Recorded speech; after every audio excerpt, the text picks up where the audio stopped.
Previously, in Part 1, we witnessed the spark of revolution, the siege of Boston, the rise of the Continental Army, and the brutal fighting at Bunker Hill. Twice, British forces stormed the rebel Redoubt. Twice, they were thrown back with heavy losses, but the battle wasn't over. Now we pick up where we left off, as the third and final assault begins. The smoke had barely cleared from the second British assault, but the hill still stood. Now, with over 1,000 casualties on both sides, the question wasn't whether there would be another attack. It was whether the rebels could survive it. The air over Breed's Hill hung heavy with smoke and death. Twice the British army had stormed the hill, and twice they had been driven back in bloody retreat. The green fields of Charlestown were now churned with footprints, shattered muskets, and the still bodies of hundreds of redcoats. But this was not the end. In Boston, General Clinton had been watching the carnage from across the water. He could see the chaos unfolding and knew what was coming. As soon as boats could be readied, he crossed with 400 fresh reinforcements, troops unbloodied, disciplined, and eager to prove themselves. Alongside them came 200 wounded men, some limping, some patched up, who insisted on returning to the line. It was a grim testament to British resolve. They would not let this hill remain in rebel hands. General Howe, now visibly shaken, adjusted his approach. Gone were the textbook line formations. Gone was the slow, exposed march. This time he ordered his men into tighter columns, a tactic meant for breaking defenses head on. They would not pause. They would not spread out. They would strike fast, tight, and with cold steel. Before the charge, Howe gave a simple, brutal order: drop your packs. Fix bayonets. This time there would be no prolonged exchange of musket fire. The British were done waiting. They would finish this with the weapon feared most by every colonial soldier, the bayonet. Inside the redoubt, Colonel Prescott's men were down to their last rounds. Some had only powder but no shot. Others held muskets with nothing left to fire.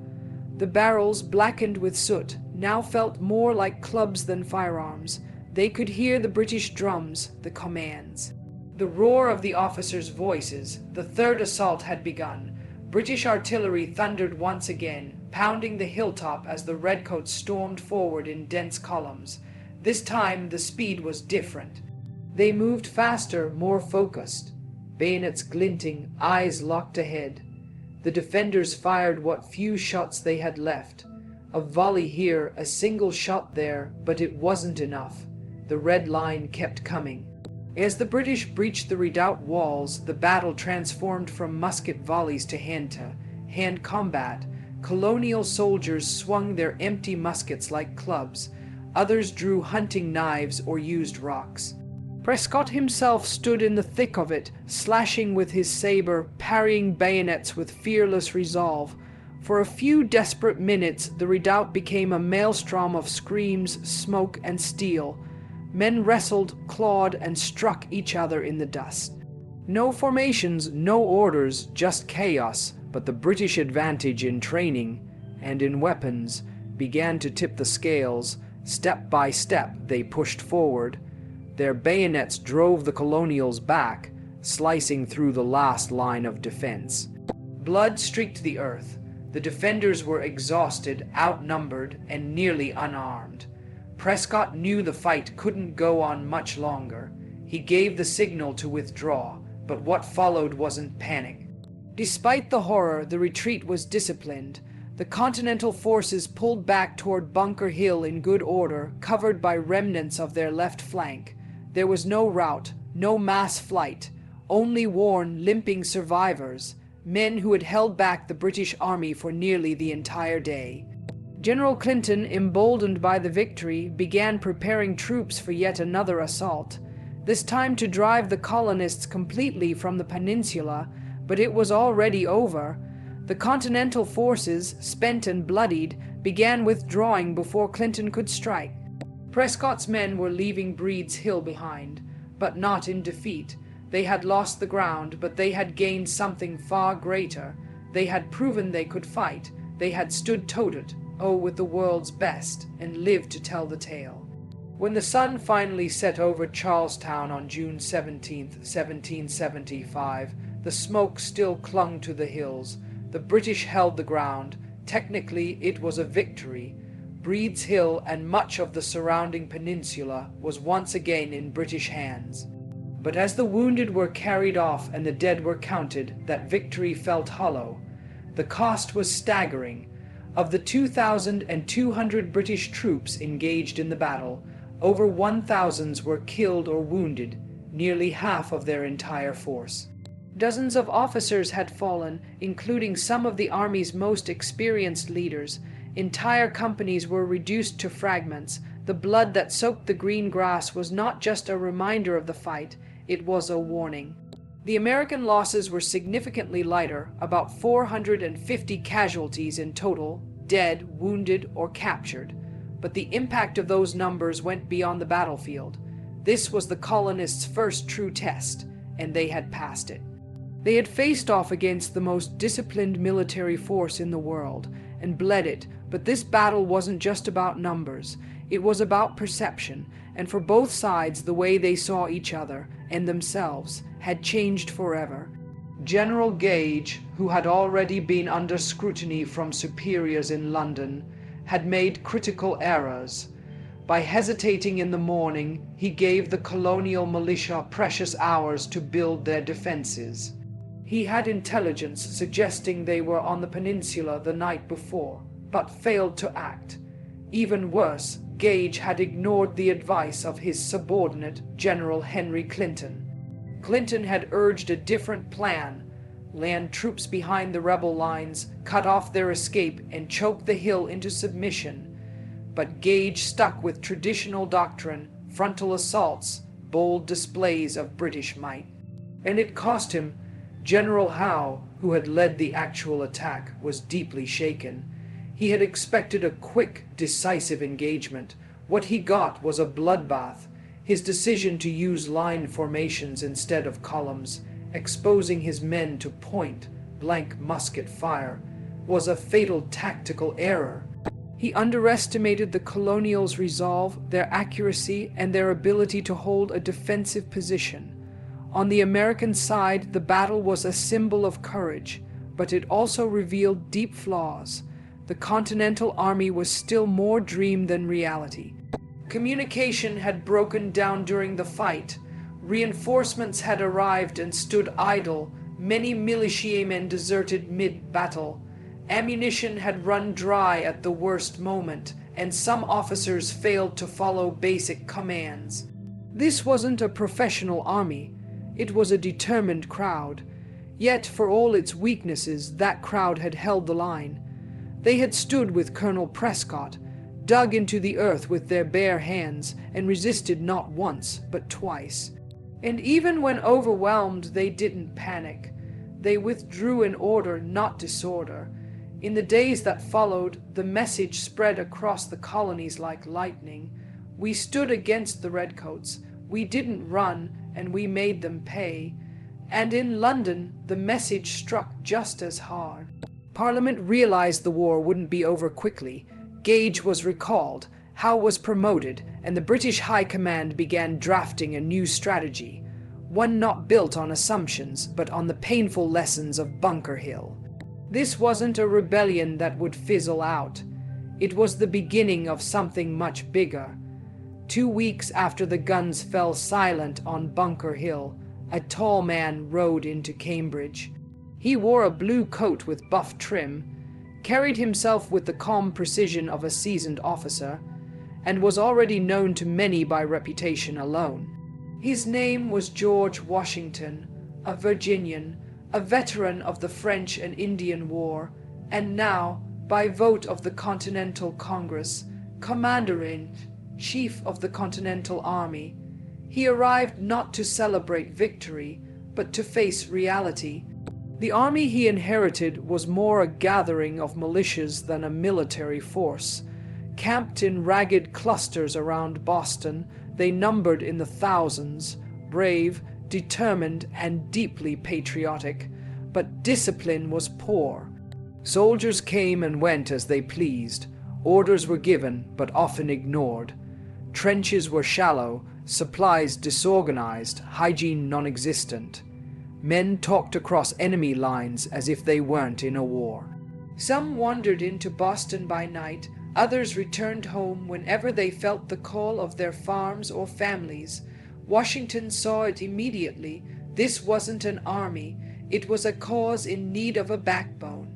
And he got to work. Within days, he began removing ineffective officers and establishing chain of command. Courts martial were held, punishments were swift. Men caught abandoning their posts were flogged or sent home in disgrace. Tents and trenches were reorganized, drill routines were established, and one message echoed throughout the camps: you are not fighting as individuals, you are fighting for Congress and for a new nation. He told them they were no longer just citizens of colonies, they were soldiers of the United Provinces of North America.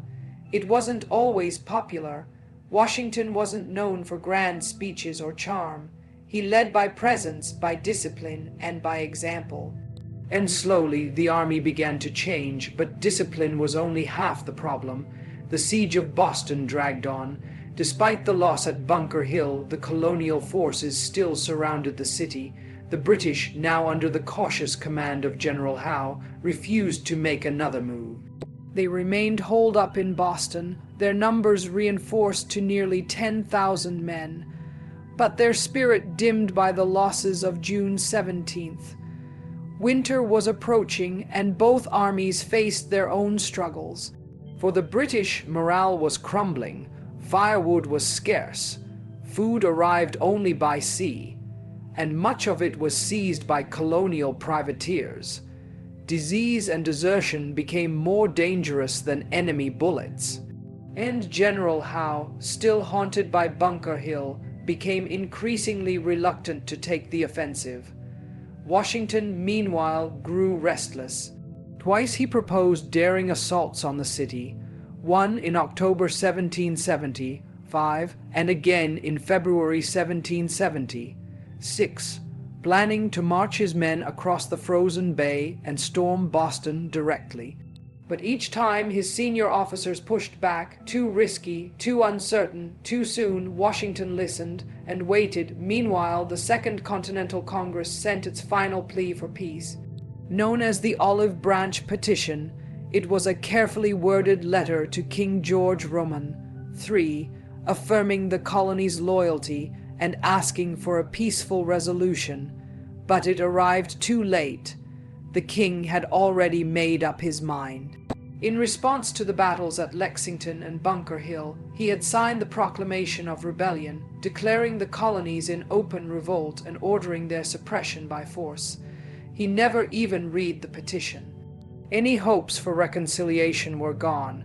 As the cold deepened and the siege dragged into its 7th month, both armies were trapped in place in uncertainty and in the dawning realization that neither side was ready to give in.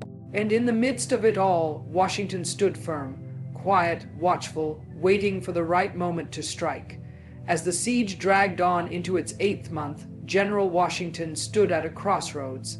He had transformed a loose ring of militias into something closer to a functioning army. The British remained locked inside Boston, their movements watched, their supplies restricted, but the balance had not yet tipped. For all Washington's drills and discipline, his army still lacked the one thing that could truly end the stalemate: heavy artillery. The cannons captured at Fort Ticonderoga the previous spring were the key. Powerful mortars, long-range howitzers, and 24-pounders, enough firepower to break any city's will. But there was one problem. They were more than 300 miles away, nestled deep in upstate New York, across rivers, mountains, frozen lakes, and snow-choked forests. Few believed it could be done. Then stepped forward an unlikely hero, Henry Knox. Just 25 years old, Knox wasn't a general or a politician. He was a former bookseller from Boston, a self-taught military enthusiast who had devoured every book on warfare he could find. He understood artillery, he understood logistics, and more than anything, he understood the stakes. Knox volunteered to lead the expedition. Washington gave his blessing. In November 1775, Knox set out with a small team heading westward through snow and sleet. determined to retrieve the noble train of artillery.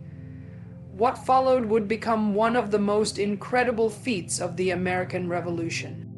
Over the next 10 weeks, Knox and his men dragged 59 cannons, some weighing over a ton using oxen, sledges, and raw determination. They crossed the frozen Hudson River, navigated icy gorges, and pushed through forests so thick they had to build paths as they went. The journey was brutal. Ice cracked beneath their sledges. Blizzards battered their caravan. At times the men barely slept, but inch by inch they made their way east, hauling over 60 tons of artillery through the heart of winter. And then, in late January 1776, to the astonishment of the Continental Army, Knox arrived in Cambridge, cold, exhausted, and victorious. Behind him, lined in neat rows, stood the gleaming iron guns of Ticonderoga. He was greeted not just as a hero, but as the man who had changed the war. Washington wasted no time. In early March, under cover of night, Colonial troops moved Knox's cannons into position atop Dorchester Heights, a long, neglected rise of land south of Boston, long considered too exposed for safe occupation. But now it was the perfect place. By dawn on March 5th, the British awoke to find cannons staring down at them, overlooking both the city and the harbor. In a single night, the siege had shifted. The city was now within range. British ships in the harbor could be sunk, and General Howe faced a grim choice. He planned a counterattack, desperate to take the heights before Washington could open fire.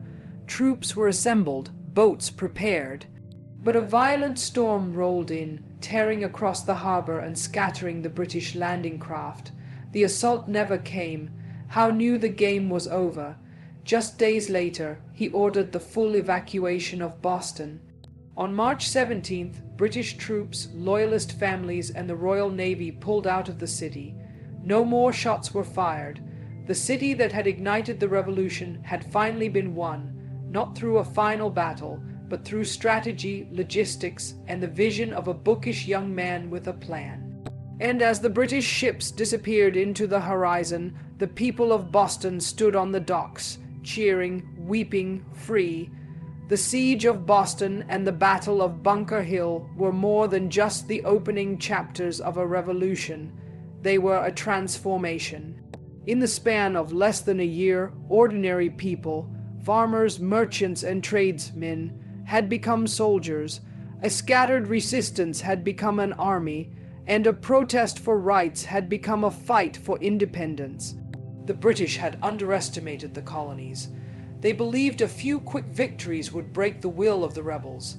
Instead, they discovered an enemy that refused to back down, even when outnumbered, outgunned, and outtrained. Bunker Hill proved that the colonists could stand their ground, that raw courage, when welded to cause, could shake even the strongest empire. The siege proved that organization and patience could win cities without a decisive blow. And Washington's leadership proved that with vision and resolve, even the roughest force could be molded into a true army. It wasn't just a victory of weapons, but of spirit, of unity, of a people beginning to realize that they weren't fighting for better treatment, but for a different future. When the British ships disappeared from Boston Harbor in March 1776, they left more than an empty city behind. They left behind a war they could no longer control, and a revolution that could no longer be stopped. If this story moved you, inspired you, or taught you something new, subscribe and join us for more untold stories of the American Revolution, because this was only the beginning.